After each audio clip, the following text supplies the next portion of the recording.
Hey guys, Carlo here. Welcome to the vlog. It's been a while. So we're back to doing sneakers for today's episode. Apologies for the messy hair. I'm going to get the haircut soon. But yeah, if you've been following me on Instagram and through my NBA cards phase, probably know that I'm a big fan of Trae Young of the Atlanta Hawks. I love his play style. I love the way he approaches adversity. I love the way he approaches his haters and doubters. So sobrang saludo ako kay Trae Young. So with that said, I knew that I needed to pick up his sneaker, the Trae Young ones in partnership with Adidas when it came out. Unfortunately, I couldn't get it in my size. So if anyone's watching here who can hook me up with the size 13 here in the Philippines, PM nyo ako sa IG, mag-usap tayo. But I couldn't resist and couldn't pass up on just being able to unbox a pair for you guys on this channel. So today, we have the Trae Young ones, Adidas Trae Young ones in a smaller size. Pero gusto ko lang talaga siya unbox, so bumili pa rin ako. Shout out to Sneaker Hub for the hookup on this one and trying to find me a size 13 pair. Let's go!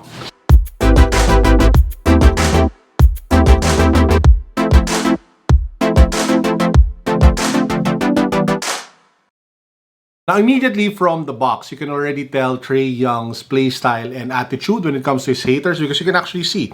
Always remember when they doubted you. Then you have the Trae Young signature over here. The Trae Young signature is something very, very familiar for me kasi nga I collect NBA cards and my biggest personal collection is Trae Young cards. This includes his autograph cards, his jersey patch cards or stuff like that. And I have a pretty big selection from blank slates to kabooms to PSA 10 parallels. And it's a collection that I'm super happy and super proud of and that I plan on continue collecting in the months and years to come ahead. So very familiar, the signature for me. Anyway, says over here along the side, the first edition. And you have the details of the shoe over here. This one is a size 9, 6,500 pesos SRP, a little over $120, $130 here in the Philippines.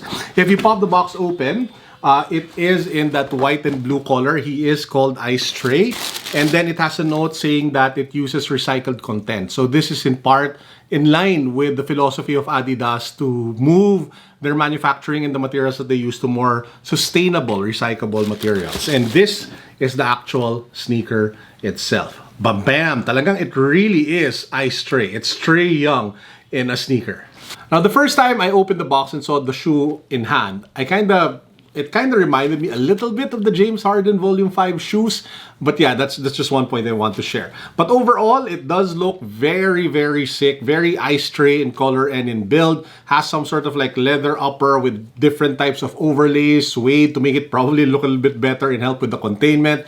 Now you have different materials for the midsole. A mix of the light strike material that's usually found in basketball shoes of Adidas. And you have Boost over here as well at the back. Other elements that you might want to take a look at, you do have Trae Young's number on the insole, says there 11. You have his signature again here on the pull tab, and you have the polar bear logo over here, drinking some sort of soda at the back of the heel of the shoe. Comes with extra laces over here as well. Unfortunately, I cannot do an on-feet review, but the moment I do get a size 13, I will do that. But if you take a look at the Adidas website, you can actually see a couple of reviews on the sneaker. And I will link down below to a performance review of Nightwing as well as other sneaker reviewers who did features already on the Trae Young one in case you guys are interested to learn more. So what do you guys think of the Trae Young one that I have in my hand? Let me know in the comment section. Would love to hear from you guys. Let me know. Comments, go.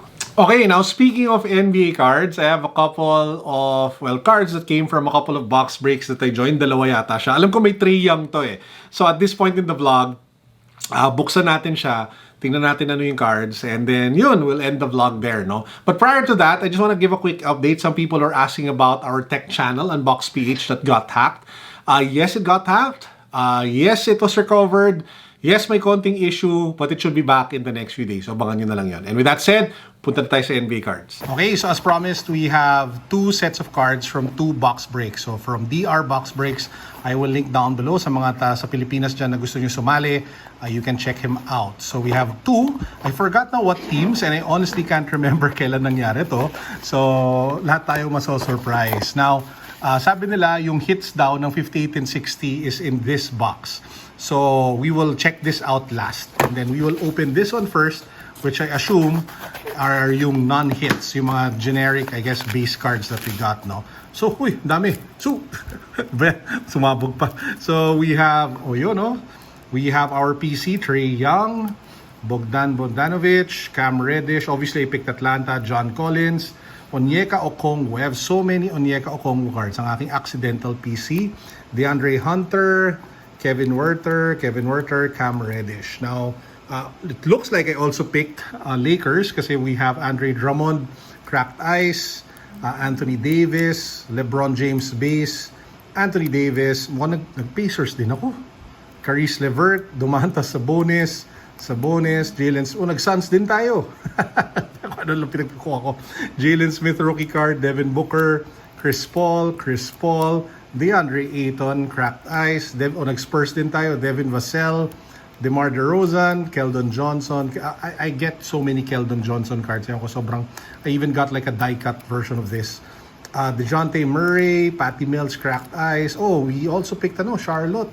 Sana we got a LaMelo Ball, no? Kasi we have all the other rookies. So anyway, so yan yung cards that are not the main hits. So inside this box are our main hits. Again, from DR Box Breaks 58 as well as 60. So tingnan natin what are the main hits that we were able to get.